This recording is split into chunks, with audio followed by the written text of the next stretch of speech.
Welcome back to the John Gerdina classroom, where I have a very special guest, Paul Hlabse. Welcome, Paul. Thanks for having me here, John. Happy to be here. Great. It's Paul and I went to school together at Perry. I was a 2000 grad. He was 2001, just right behind me. And our paths have aligned again now in the past probably 6 months, where he shared with me some information of him writing a book. And then I connected him to my publisher, Dominic Damaski, who is now his publisher. And he is going to have his book published, I believe, in the next month or so. Is that correct, Paul? That is correct. It has come completely full circle. So this is an interview that it will talk about the 4 pillars of faith, family, fitness, probably none on financial freedom. And that's okay. But this is a great story and a great plot of a family that had tragedy, and how do you deal with grief, and just really testing your faith by suffering and decisions you make in life, and how you deal with unforeseen circumstances. So before we get into the book a little bit, the question I have, and everyone who's listening to this, it's very important to understand, like, that you decided to write. What was your calling, or when did you start writing? Either one, you could answer that, Paul, for us. Yeah, no, absolutely. We can go kind of back to the beginning. When I was really young, let's see, don't want to date us here too much, but 21, 22 years old, something like that, I started a bucket list. Why did I start a bucket list that young? I don't know, but there were a lot of things that I wanted to do. See the ocean was one, as simple as it was. Write a book was another. Get a master's degree was another one. See my name in a bookstore was kind of with the book. And I started writing back then this story. So it went back almost 20 years, which is crazy to think. But I only had a few pages at the time, and I didn't know what I was doing. I wasn't sure what the message was going to be or who wanted to hear it. But it was just, let me just get my thoughts out. I was going through enough of a time of reflection and kind of my own wilderness walk, if you will, as a young man, not sure where I wanted to go next in life. So I used that time to start writing. And I came back to it about 2 years ago, the birth of my daughter, and said, is there something here? I feel like something's pulling me back to tell the story. What is that? I think you and I know who that might be, but there needed to be a story that needed to be told. And I felt like there was a gift I was neglecting. So we'll see if that gift is my imagination, or if it was actually preordained per se. But yeah, the story, I looked at it again, I scratched it, and I started from, just from the very first word on the page. And it's just been great since then. So somewhat similar to my story was in 2000, I believe, 11. You started off earlier than I did. I started just having some thoughts of just writing a book, And then a couple years later, I think it was 2018 or 19, I really set it on paper to just start writing. I didn't know wherever I was going to lead, but just to start writing. So for 20 years, you started writing. You had this conviction to write. I believe it's always the Holy Spirit nudging us to just start, and go back just a couple years. So you say when you had your daughter, you had the compelling just urge to go back to finish, right? What you started, correct? Exactly. I felt, God was gracious enough to give us, a healthy daughter. And for me to not only bring her up in faith is something that's very strong to me, but how can I lead by example and try to tell her writing a book is hard. Writing a book is really hard. And I mean, we'll get into that maybe a little bit more, but it's a long process. And to give up so early on, what message is that going to send to my daughter, who I want hopefully one day for her to find a God-fearing man, but that is going to have those examples set for her in life. And as simple as, I know it's just a book, right? But it's starting and finishing something. And if you feel strongly about whatever it is, you have to go after it. You have to go after it, and you've got to see it through. And to me, that was important. Just seeing her look up at me for the very first time in the hospital, I was like, I love writing. I always have, but I haven't done enough. So let me actually give this a shot. And since then, with my wife pushing me constantly to, when's the next chapter coming? When can I get it? When can I get it? It's just been, okay, there might be something here. And then she's not a reader. She likes what she sees. And it's not just because we're married, because trust me, she would tell me flat out if it was not good. So I felt like maybe she liked it. And then a few other people kind of looked at a few chapters and said, you know what, Paul, there might be something here. So I think I owed it to myself at that point in time to really see it through. It's funny you say that, because I feel like our identity of who we are is somewhat attacked, or you're trying to safeguard yourself when you're sharing something vulnerable, such as writing or someone producing music or art, whatever that may be, their creative piece of them. But I will tell you with conviction that after talking to Dominic Damaski today, he said you had probably one of the best polished manuscripts he's ever read. So he's been doing this for many years. He is a man of truth. And when he said that, and I read through most of your book, I was thinking to myself that you have a talent, and your talent is now been discovered, and it will be for many readers to really find out who this Paul Hlabse author is now. And it's very exciting to be a proponent to help share not only who you are, but the great creativity that you have as a writer. So kudos to you, man. I'm glad that you had conviction, and those listening, remember this. It's very important to understand that if you feel a pull in a direction that you may feel uncomfortable, just start just dabbling in it. And the second thing you said that I really liked was that when your daughter was born, you wanted to provide something for her to show her some grit, resilience, but also your talent of who you are. And I think your work describes so beautifully and poetically, like, so much good stuff. And it's presented in such a, I'm going to be honest, a tenured author would have. Mm. Oh, thank you.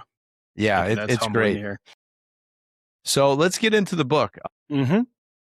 I have a couple things of just the themes. I'm not going to give all the details, but we'll kind of just walk through it. Is, your themes of revenge versus forgiveness, and faith tested by suffering, and the generational wreckage from alcohol too. I noticed fathers, sons, and male anger, and mirrors and reflection, and fate versus choice. But Paul, before we get into the book, just give listeners a 30-second pitch. What is Violent Disturbance about at its core? Yeah, Violent Disturbance at its core is really about exploring the what ifs. We've all had those opportunities where we could have chosen to go down one path or another, but something inside of us kept us from doing that. And this book kind of explores that human emotion of, yeah, I've wanted to seek revenge. What if I did? What would be the ripple effect? What if I did nothing? Would there be a ripple effect to that? What if I was, dare I say, brave enough to turn my back on God? I mean, and cast my faith aside? Could I go at it alone? And this book explores that. It allows the reader to go, you know what? I could see where every single character is coming from, protagonist or antagonist. I feel for them on both sides. And I allow that reader to explore what the consequences are of good and bad actions. Yeah, no, you did it so well. And, reading through, you always try to pick out someone you may relate to in the story. And I'm not going to tell you who my character was, but you definitely have an inclination to pull either for someone or just relate to that person in the story for what might have happened. Like you said, the what if in the story of if they would have went through with that act, and how do you respond to it? So my question is, besides the title, is where did the story even come from? Was there a moment that you just decided to write and it just flowed, or was there something that led you to kind of map it out before you wrote the whole thing? Yeah, I think it went back to the time where I had nothing. I was in my apartment, and it was, I didn't have money for cable or internet. I was working two jobs in factories and just trying to get by. I didn't know what I wanted to do with the future. And it started with, okay, well, I could see how people could turn to crime. I mean, I personally am not going to turn to crime, never have, never will. But for that instant of being down into a kind of out of body experience into a different situation, I found myself vulnerable to say, what if I wrote about what could actually happen? What if I decided, to question God in that instance and say, I've been following you for 20, 21 years and I've done everything right. Why now? Well, pretty pretty simply is if you've seen all the heroes of the Bible, not one of them doesn't walk a wilderness journey. Every single one of them goes through some level or levels of just some of the worst things you're going to hear. And God uses those people. So I just felt in that instant, let's start writing to allow myself to heal, to recenter myself, to find God again. And I left it there. And then once my life was back to where long time, it got back to where it needed to be, I found myself saying, okay, now I have a different perspective. I think I owe this to whoever wants to read a chance to see not one theme, but 4, 5, or 6 different themes. And it'll touch everybody. It's not really niche to one audience. It will touch somebody somewhere. It's not all faith-based. It's not, healing with alcoholism. It's not, what would happen if there was a revenge factor or you took justice into your own hands. Someone can relate with these characters on some level. And if it creates that kind of experience for them to heal by going into the unknown through literature and not through action, then I will have done my job. That's powerful. You just said that by reading your book, if someone was in a situation like the character, let's say Joseph, who, had his mother die and then his girlfriend, I mean, the pain that one would feel to lose 2 wonderful women in their lives, and how do you respond to that? And if that actually did happen, let's say one of the people, it'd be rare too, but hey, it could happen, right? That your book, what you said is so, I'm telling you, I'm doubling down on what I just said, is so powerful that by reading your book, you give somebody hope that to not respond with physical violence, but a way to channel that energy differently of possible repentance and forgiveness, which I know is easier said than done because I've never been in a situation, but it's almost a healing for that person through your literature. And that alone is remarkable, Paul. It really is. So let me go, I'm just go a little deeper. I do have a script of questions, but when I hear things of where you were in your life, you said you were just in your valley, right? You were questioning God. You did a great job in your childhood and being raised by great parents. But then you said that you started writing to kind of maybe go through that valley experience and trying to channel it in a positive way. Am I right in saying that? Yeah, no, absolutely. There's too many opportunities to give up or do temptation.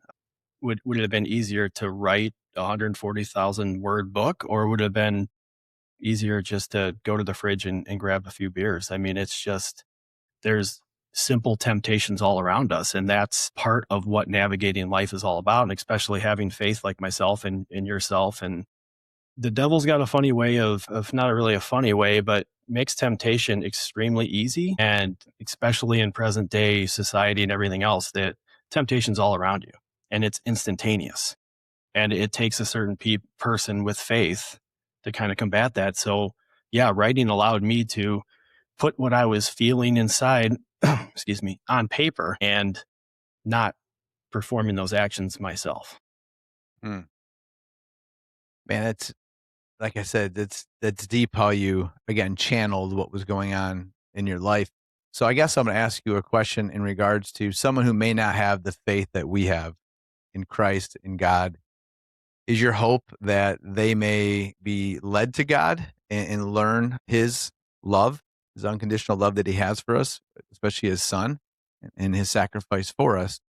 Or is it just your story to relate to them, to have a non-physical way to respond to a situation? Honestly, through the book, I want them to be entertained, but even more than that is that there's enough Easter eggs tucked in there that they can take the leap of faith anytime they want. And I would say I don't necessarily need them to convert, and that's not the end goal. But if I'm creating just a little question in their mind of, there was like 7 opportunities for these main characters to avoid self-destruction if they would have done something else. And one of those themes is to believe in God, to listen to him, to trust him. So if there's enough of that to where this book can get them curious, again, I think that that would pay some serious homage. That would be just enough for me to say, okay, I got you questioning, because there's no bad time to return to God or to come to God for the first time. So he's always there. His arms are always open. And if it takes a book like Violent Disturbance to get you curious about what if, there's your what if right there. What if you asked somebody about God and learned a little bit? What's the worst that can happen? So, yeah, it's my hope that that creates enough curiosity and potentially gets a few people into his good graces. Yeah. No, I think it's wonderful. And I'm going to move on to your characters that you so carefully constructed. So I'm going to not give all the book away, but just kind of go over the characters again. Is that we had the mother and father of Joseph, and we had, so Charles and Clara were the mother and father. Again, Charles being the deacon. Joseph was 15 when this incident happened. And then you have Detective, is it Notley? We do it Notley. Yep. Okay. We go with Notley. I mean, I originally said Notley, but it's been Notley. But yeah. Okay. Notley. So then he comes from Cleveland, and that whole situation, the in-depth behind him about his family situation. And then he comes out to Perry and, is doing his good work. And then you have the Frank and his brother Gerald, right? Mm-hmm. Okay. So Frank was the one who had the act of killing Clara. Yep. And then I won't go to the rest of the story about what happened with Gerald, but the themes really tie in a lot of family. So we talked a little bit about the faith part, but can you talk about, was that on purpose of having these family ties to be so strong as your characters throughout the book? Yeah, I wanted to show the reader that even who I deem as the antagonist, even their family was strong and tight. So there's that theme of family, no matter what walk of life you're in or what level of society, quote unquote, you find yourself in. I wanted that to resonate with the reader, to know that family should always be strong. There's too much that can be wrong that we can allow to get in the way, that where we need that to stay strong. And I believe that helped the story really get through to the reader that, yeah, the Rains family was really close knit. They're probably your not nuclear family. There's only 3 of them, but they kind of have that, they prayed together. They spent a lot of time together. They genuinely loved each other and enjoyed spending time. And then on the other side, you have the Durst, who they're spending time together. Unfortunately, it was around a bar or alcohol, and that was their avenue. So you have one family who chose alcohol, and that brought them together, and another family that chose God, and that brought them together. And we explored the themes of that. So anything that happened throughout the book went back to how strong that family is, because nothing we do in life, we can't be selfish enough to say that any decision that we make is for us. Every decision ripples out, and it might touch people we've never met before. And that's kind of what I wanted to explore with how close knit these families were. Yeah. And you did a great job of explaining the situations of the families and the dynamics of the families. And, reading through this, I thought to myself that your methodology of making it clear that you have the family who is the victim and then the other families who were the alcoholics, let's say, but there was a bond between both of them. They're strong. I would say, just a grasp of knowing that they have each other's back in the thick and the thin. And it was very well done. Again, how Joseph kind of played the, not the victim, but who was at such a low point, like you said, as being the author that you were, from this grieving situation in court, that he literally just lost it in his response and wanted to take justice in his own hands. And for me personally, I still am a big Batman fan, and Batman always, wanted justice to reign. He didn't want to kill Joker. He wanted the due process to go through. And it was, seeing that character in Joseph, the authenticity though of his feelings. And again, how he wanted to take the bull by the horns of revenging his mother's death. So I want to get into that. This book is really a meditation. One of the questions I have is what anger does to a soul. So Joseph keeps thinking revenge will fill the void. What were you trying to say about that, I guess, lie men tell themselves that if you commit this act of vengeance that you'll be fine, that everything's going to be okay? Yeah, it's kind of weird where it is a masculine trait, I would say. I would agree. It's unfortunate that we see a lot of that now too. It's inherent and a lot of it is learned, and it depends a lot on the environment as well. As men should be able to open up about their feelings, talk through things. They should be able to think outside the box and not resort to the caveman days where someone comes into our cave, we beat them. Like that's not what's gonna you know, make us forgive and make us forget. And a lot of it is Joseph tried to fill with anger throughout the entire book, but you can see him really struggling because he was brought up in faith. He knows there's a God. He knows what he's supposed to do, but he's trying very, very, very hard. He's almost fighting to not listen to God, to not let him in. And he thinks that I know it's wrong, but I don't care. This guy killed my mom, and there's no remorse, there's no forgiveness, there's fake apologies. That's not good enough, and the court's not going to be good enough. It'll be a drunk driver. Maybe he'll get a few years. I don't know, but in Joseph's eyes, it's I will take his life and ruin his family's lives like he ruined ours, and I'll be fine, right? And that's not the case. It's an eye for an eye. We know the cliche about leaving the Yeah. world blind. That's not a way to get your revenge and justice. The best revenge that you can get on someone that's wronged you is forgiveness. And that's Yeah. the hardest thing you can actually give. Yeah, and the themes that you play out again through this book is, and I wrote them down, is, we talked about faith and then that mercy and tragedy. Really, how did Joseph really have mercy through this tragedy? And he really didn't. And then what happens as you go through the book is, another one of his people close to him in his life gets murdered. Now, I'm not going to say by who. I don't want to give everything away. Right. But for that twist, I was really like, man, you're really showing Joseph, like, this guy is, not only his mother died, but now his girlfriend dies. Do you want to talk a little bit about the way you maybe wanted to write to share that theme a little bit deeper, or go ahead and expand on that a little bit? Yeah, I originally that wasn't going to take place. There was going to be some kind of element, and I had 2 or 3 different storylines up until that point. And it just kind of came organic. I felt called. I wrote it a certain way, and I thought, what would a reader expect?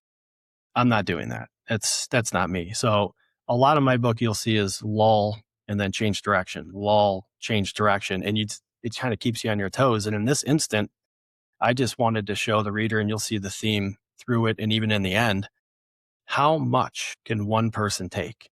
And he is 15 years old, eventually 17 years old, not even by age an adult yet, and he's experienced so much loss. And not they were old. It's loss you didn't expect. So that's too much for even an adult who's been around for 80 years. But for someone so young, an adolescent, especially who allows love into their heart multiple times to have it taken away, you could see how he would question God. You would see how he'd say, something ain't right here. This is too much. And I'm not okay with that. And I want them to be okay with, you're allowed to question and you're allowed to be angry at times. And he's up there for that. You can be a little angry. You can have those conversations, but at the end of the day, you have to trust in him. And throughout the book, I wanted them to know, okay, can Joseph return to that path? And towards the end, as the reader will find out, does he not? But I wanted to lay the gauntlet down as something so insurmountable that anyone reading can go, I can see where Joseph's coming from. Like I would have beat Frank as well. Are you kidding me? Like I want them to see that, but who would actually go and do that? Hopefully no one. But there's that kind of pain where I even rereading it now, I'm rereading it for the final time, and I'm feeling a certain kind of way. I'm feeling pulled into, yeah, I can relate to that, but I was like, Paul, that's too much. That's too much you put on your shoulders. And again, I'll tie it back to how many times are our shoulders burdened with things that we don't think that we could carry. But that is an overwhelming theme is it's not all faith-based, based the book, but in terms of us and our religion and our faith, God will continue to put on your shoulders what you can carry. And once you're tested, it's almost like exercising a muscle. Except for this muscle, you don't lose. You're going to PR time and time and time and time again. So the weight that you lifted last year, you don't have to lift that ever again. That's nothing. You're way past that.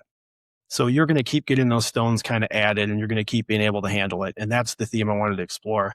How much can a human emotion, the human mentality, the human heart, how much can they take and still go forward?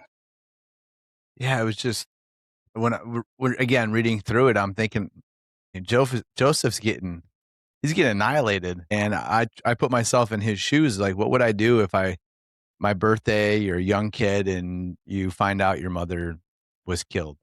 Like, that would just wreck your whole world. You're in your middle of like your beginning high school, sophomore year, and this happens.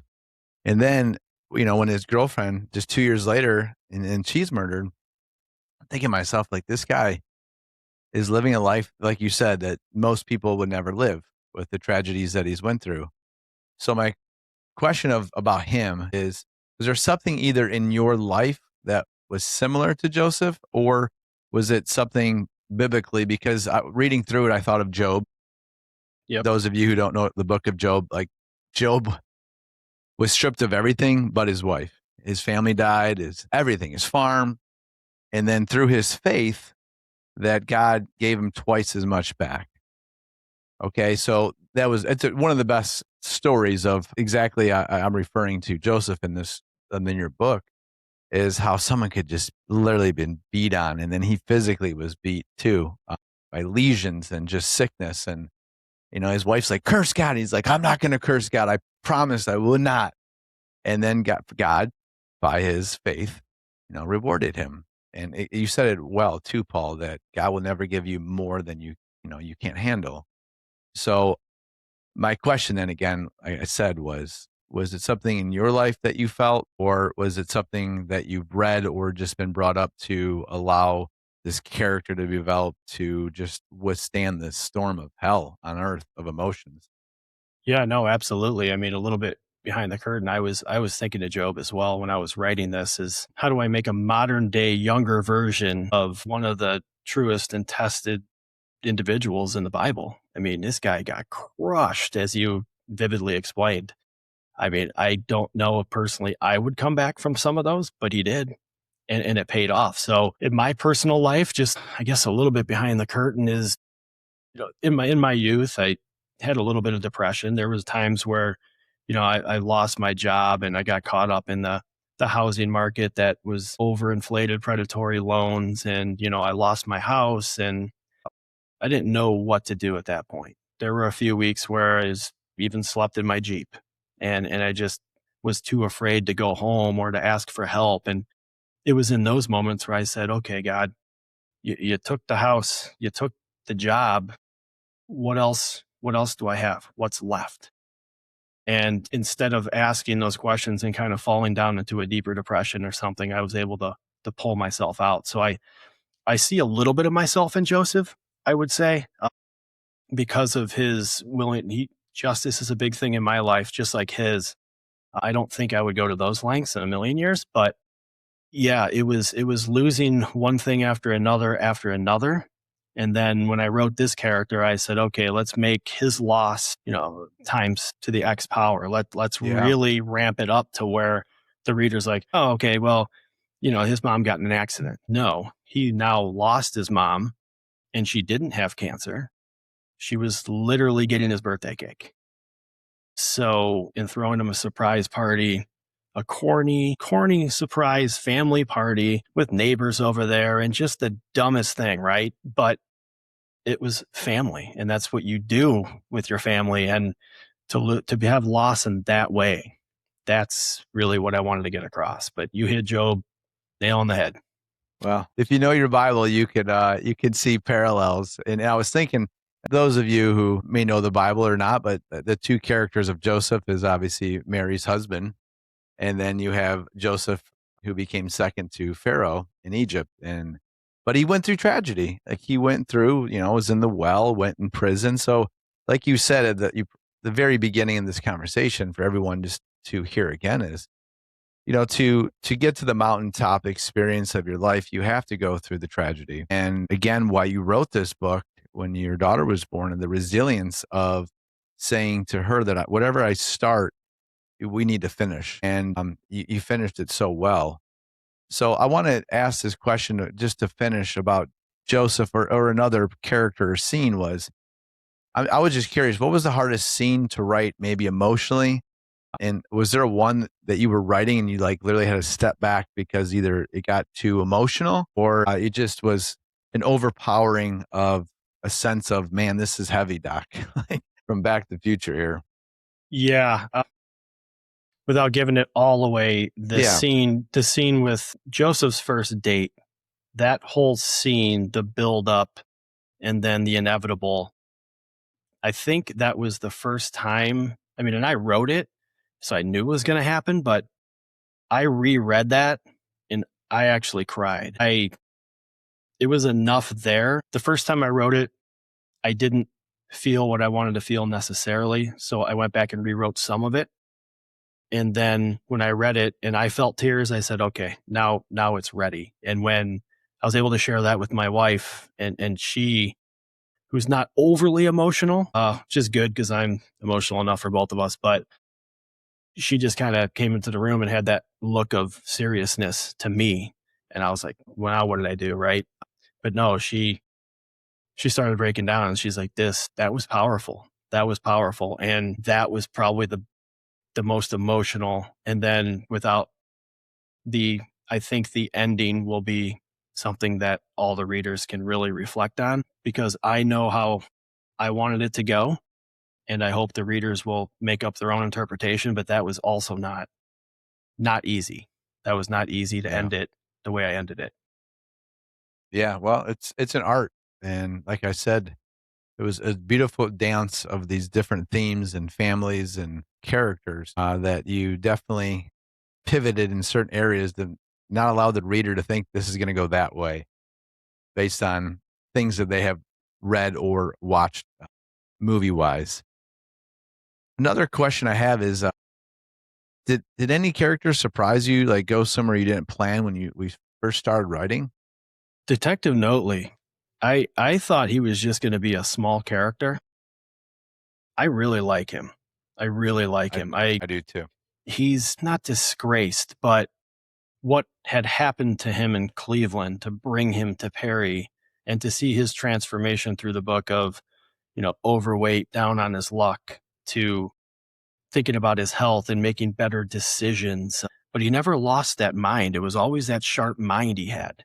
And growing up in Perry, as you and I know, there's not much that happens in Perry. So any of this that happened in the book would be 100 years before you see anything like that ever, which I think hits home too, because I wanted them to think of like suburbia, the rural. But yeah, the detective really, he was kind of that compass for also trying to keep Joseph in check because he left he had his son basically taken away and his wife is like, yeah, he's not going to spend time with you because of what you did. So Joseph was almost that son that he didn't have. And he was trying to constantly get him to do the right things. He never could prove really what Joseph was going to do, but he knew enough to where he was giving him that kind of hard love where no one else did that. Sarah gave him that soft touch. She could calm him down. She was the soulmate, the compass of right and wrong. And Notley was just like, hey, punk, we're not doing that.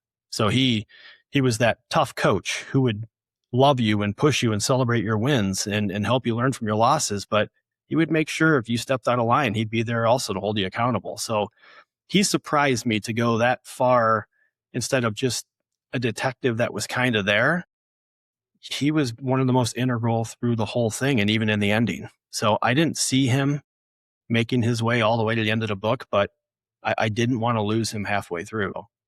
No, it was wonderful how you had him intertwined through that loss of his son to be that father figure somewhat to Joseph.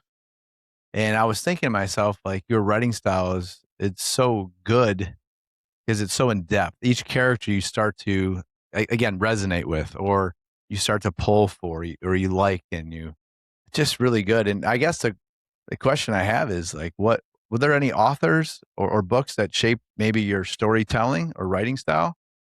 Yeah, I've thought about that a lot. I guess my writing style probably closely resonates with maybe Patterson. Some of his stuff, perhaps a little bit.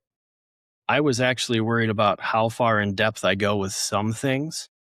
And when Dominic was reviewing some of it, I was like, oh, he's going to make me cut out like 30,000 words, right? And he just kept saying, I think there's more meat on the bone. And I'm like, really? But I have not read kind of a modern day Greek tragedy. And that was my inspiration, is to, teach the lessons of humanity and morality with loss, and do it in a way that you could come back to the positives. There's always positives. There's always time for redemption. So I haven't seen that style. I mean, some of my favorite books are the Flashman papers, which probably not the most appropriate books in the entire world, but there's so many of them. And it's just cool because it follows a guy who's the biggest coward ever.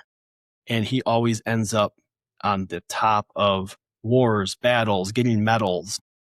It just allowed me to say, okay, well, if he can make someone who doesn't have the greatest character seem good, why can't I do that with more than one character? Where instead of people saying negative things about Flashman in those books, they're saying positive things about every one of them. Even even Gerald had glimmers of this. Okay, I can see where he's coming from. He's a good dude. He means well, but maybe his upbringing and his avenues of self destruction were not what the Rains family would do. Does that necessarily make it wrong? It's up for the reader to decide on that one.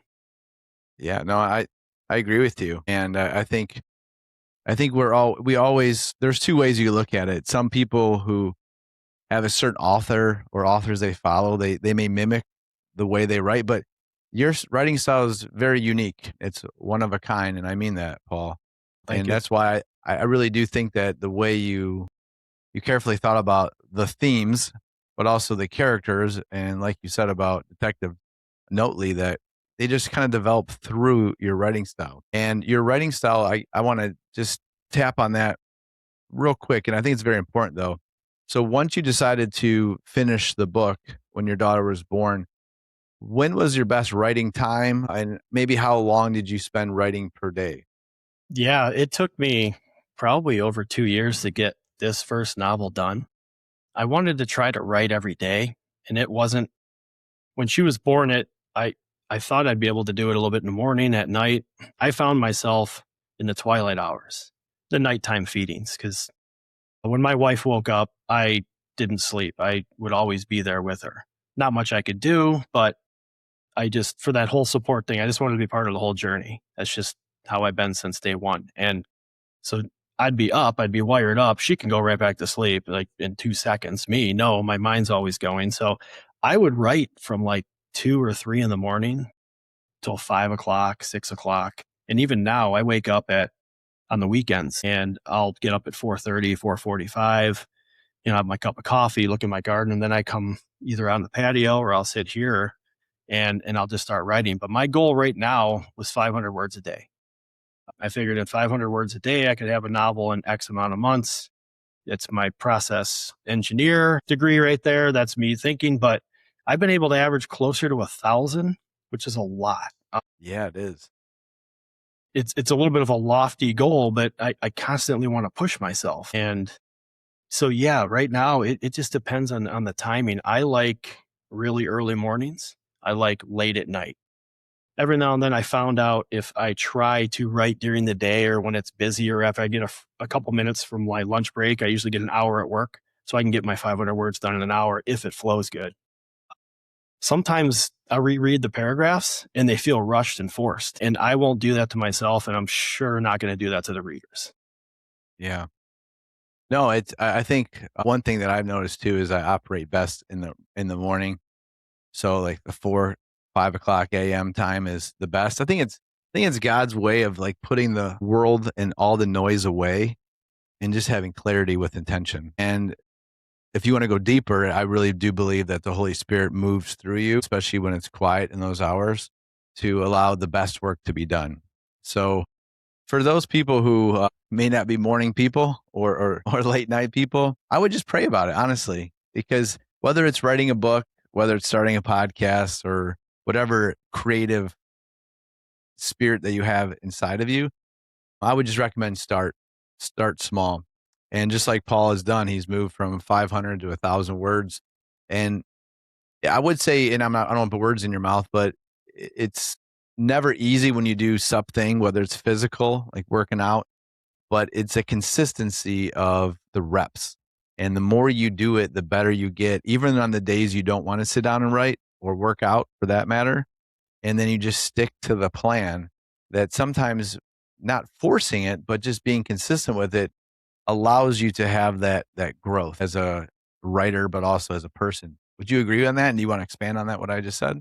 Yeah, no, absolutely. I think getting yourself, starting with accountability to yourself is probably the best way to hold others accountable too. And that goes back to that lead by example for my daughter is, I mean, we're adults. There's a lot of things we don't want to do that we end up doing, but why would you not make time for something you love doing? I love writing. I won't let it get in the way of being present for my family ever. So sometimes I'll say, okay, I need to write 3,000 words today so that I'm present for them this weekend. But no, getting those reps in, those mental reps, it's muscle memory at that point. It's okay, my writing is important to me, but I also have a goal. And if you're not willing to kind of break that down and do the benchmarks of what the minimum is to get to that goal, then you can't be surprised when you don't hit that goal. You have to have a clear plan. And to your point, if that's the morning, that's the evening. If it's writing a book, if it's running a marathon, if it's you want to learn a new language, there are steps to do that, but you've got to be willing to take that first step. It's always the first step. It's uncomfortable. Sometimes it sucks, but it's that first step. I couldn't agree with you more. And I think people need to hear that again, that if you want to do anything great in your life, you just have to not let fear take place or distraction.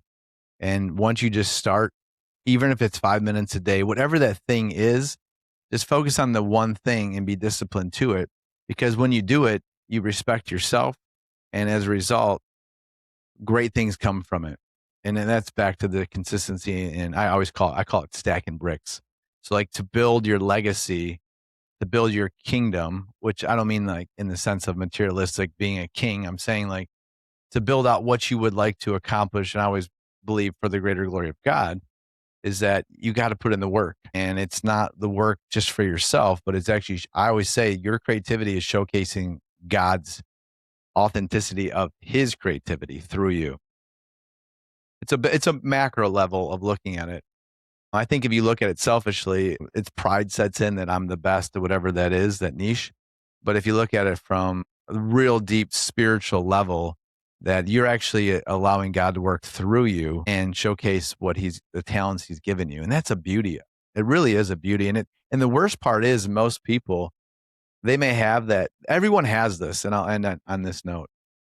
Everybody has a nudge that they know they heard something or felt something, that a lot of them don't take advantage of that or just listen, adhere to it. And the worst part is they take it to the grave. And the greatest inventions and the greatest things that have ever could have been created had landed in the grave because of lack of action or faith that they had the ability to do it.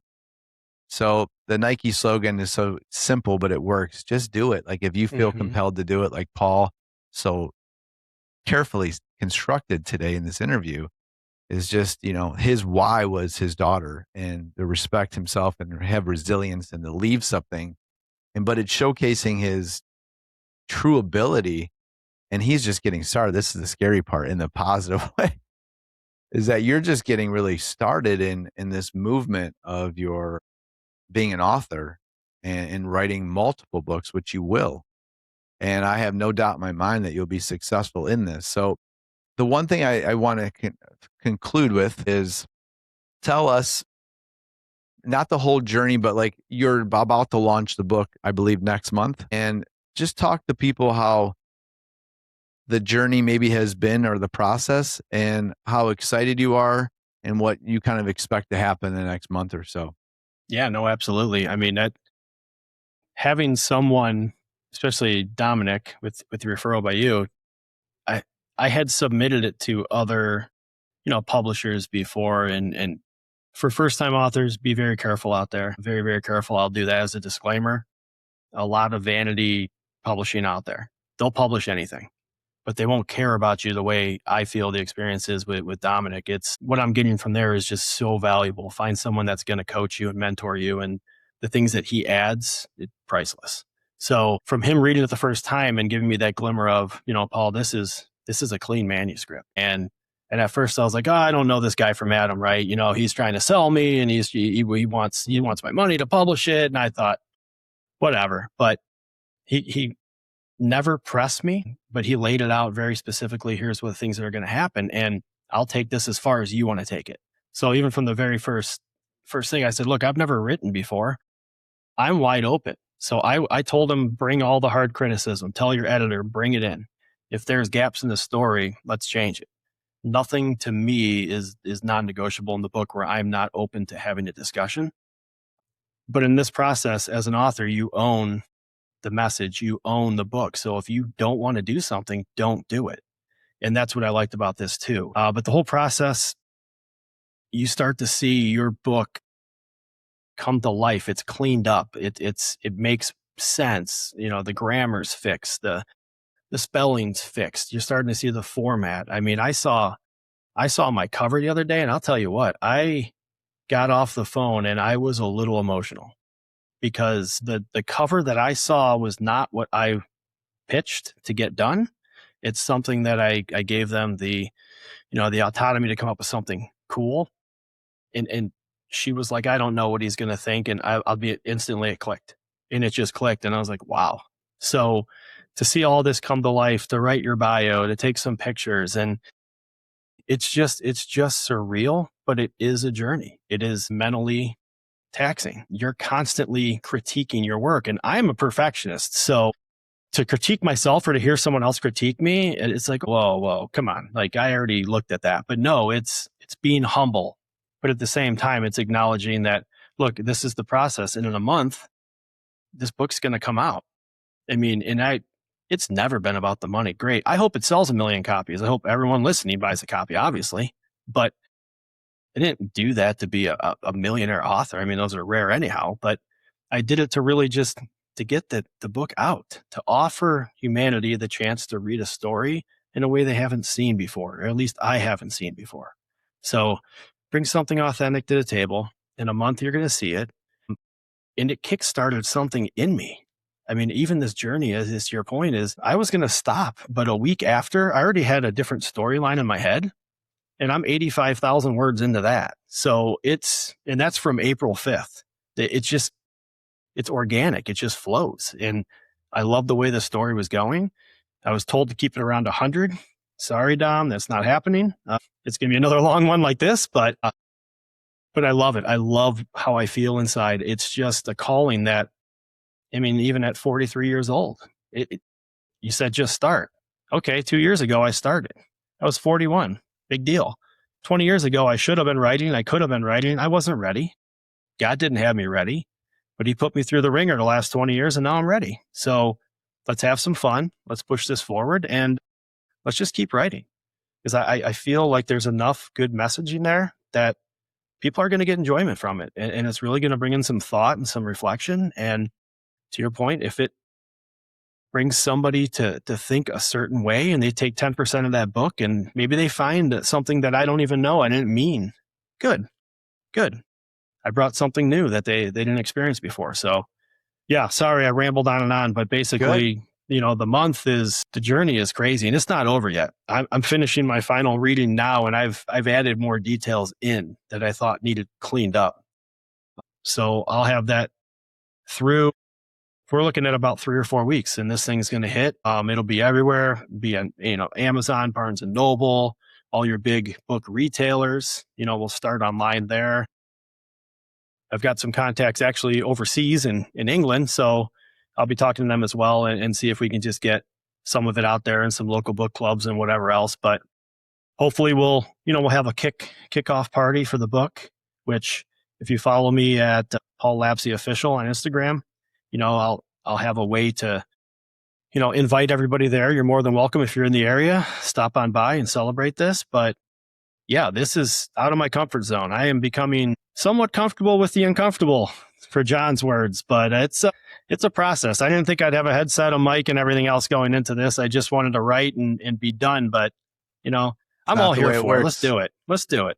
Once you step in the pool, my man, you got to go all in. And the thing of it is that when you have talent like you do, is that you got to start pushing, like you said, the envelope of discomfort. And really, discomfort is just you learning new skills. And I know it's your first podcast, to my knowledge. Mm-hmm. And what you're going to do is you'll go on more podcasts, and you're going to tell your story, and you'll even be more polished in your story. But the thing of it is that you're showcasing who you are and why you're doing what you're doing, and really it is to help other people to maybe grieve, or maybe find God, or just maybe, like you said, something in the book that gave them hope that you never thought was possible before for them. So writing it's a beautiful art.